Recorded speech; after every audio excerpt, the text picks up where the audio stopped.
আমি বানাবো আজ আঁশকে পিঠে।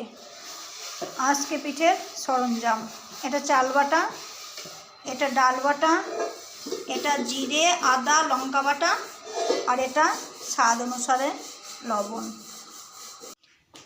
আমি আঁশকে পিঠের জন্য উপকরণগুলো সব গুলে নিলাম, নিয়ে একটা ব্যাটার বানিয়ে নিলাম। এবার আমি তাওয়াটাতে তেল দেবো।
দেখো, সব আঁশকে পিঠেগুলো আমি এক এক করে বানিয়ে নিলাম।